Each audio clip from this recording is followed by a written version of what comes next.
Welcome to Dealing with Difficult People. I'm Jeanette Redunda, Executive Director at ASI University. So why are we here today? We all deal with difficult people, and I'm sure you already know that can cause unnecessary strife and stress. Today we're going to uncover 4 basic techniques to deal with these difficult people that will help train your brain in order to curb stress and build more positive relationships with those around us. There are many different types of difficult people or personalities. Some of these personalities we may have to deal with on a daily basis, and others maybe not so much. Either way, it can be difficult when you have to deal with a know-it-all. Those types of people that will always find a way to do something better, even when you're doing just fine on your own.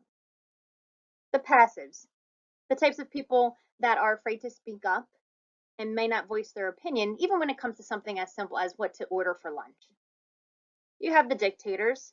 They are often considered bullies, my way or the highway type people. Yes, people.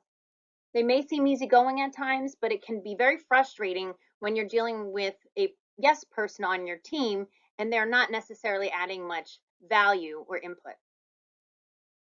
The no people, on the flip side of the yes people, they are often quick to turn down your ideas, even though they may not have a better idea.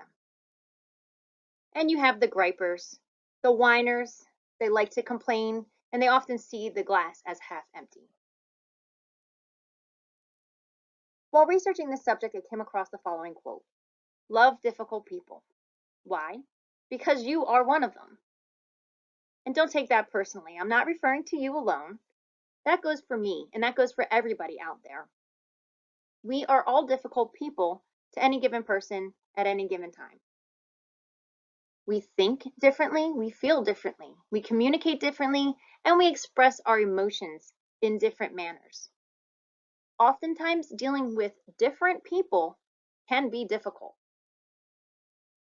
We still need to engage with these people on a daily basis, whether it's on a personal or professional level.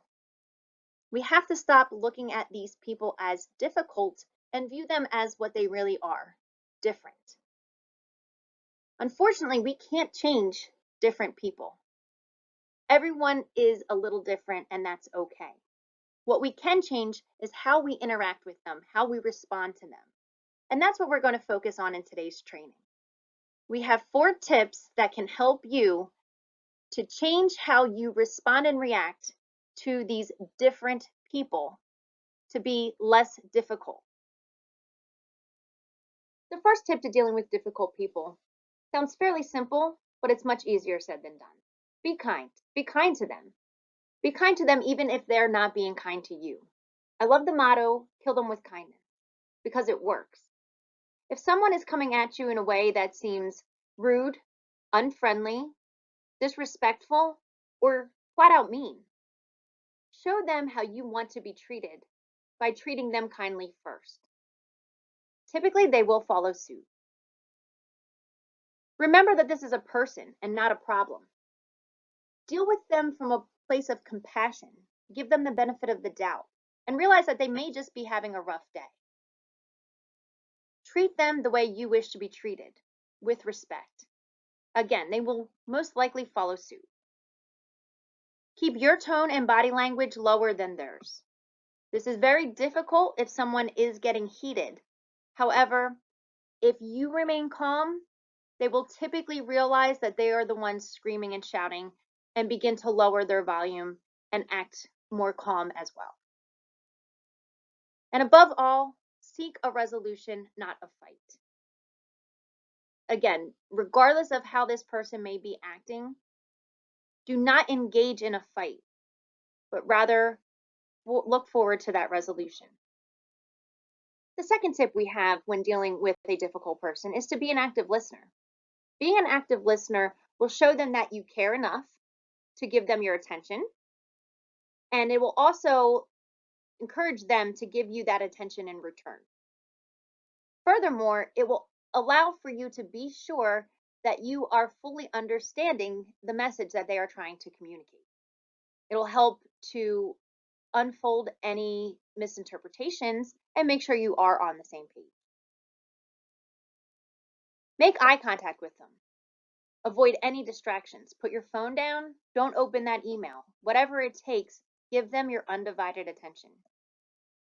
Count to 3 before speaking to ensure you do not interrupt the one talking. Restate the speaker's words to clarify and acknowledge their feelings.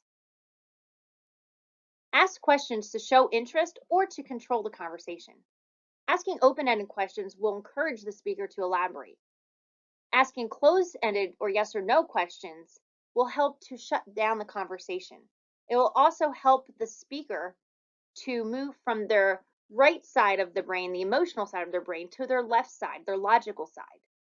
It can help to diffuse emotions. Avoid abruptly changing the subject and always be aware of body language, both yours and theirs as well. Tip number 3, be assertive. Being assertive means much more than just being capable of saying no. The diagram on the slide here will show you that being assertive is balanced in between being passive, where you allow others to step on you, or aggressive, where you are stepping on others. In the assertive role, both are protected. You're seeking that happy medium, that compromise, a win-win for both parties. Say what you mean and mean what you say. Be clear, honest, straightforward, and respectful. Use I statements and avoid the words always and never. Address behavior, whether it is desired behavior or that which needs changing. And show some respect for your tone of voice and non-adversarial body language. Our fourth and final tip to help you deal with difficult people is a tricky one. Be humble. Being humble is a lifelong practice that you will never fully master. And if you think you have mastered this art, think again. You can't be humble and think that you're humble at the same time. However, we do have some steps that can help you make strides in the right direction to become more humble. Know that you have faults. We all have faults. And no one of us is better or worse than anyone else.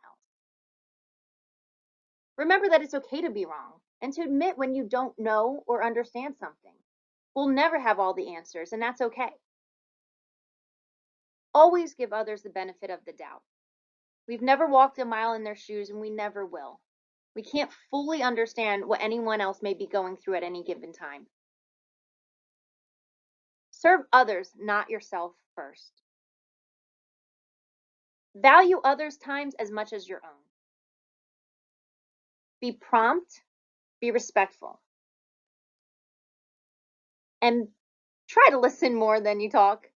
This can be fairly difficult for some of us extroverts, but with some practice, we can get there. After reviewing these 4 tips, hopefully you can take one main theme away from this training. Take the high road. We all deal with different people, and that can be difficult. We can't change the differences in the people around us. We can change how we react to the difficulties in those situations. Take the high road means don't stoop to their level. No matter how they may be treating you, don't let them get the best of you. If you maintain your composure, your calm, and you kill them with kindness, you will see that your relationships with these quote unquote difficult people will become much easier over time. I wanted to wrap up today's training with the following quote. Never look down on anybody unless you're helping them up. Keep this and our other 4 tips in mind the next time you are faced with a difficult situation dealing with a different person, whether it be at home or in the workplace. I hope that you found today's training helpful, and we look forward to seeing you again at ASI University. Thank you and have a nice day.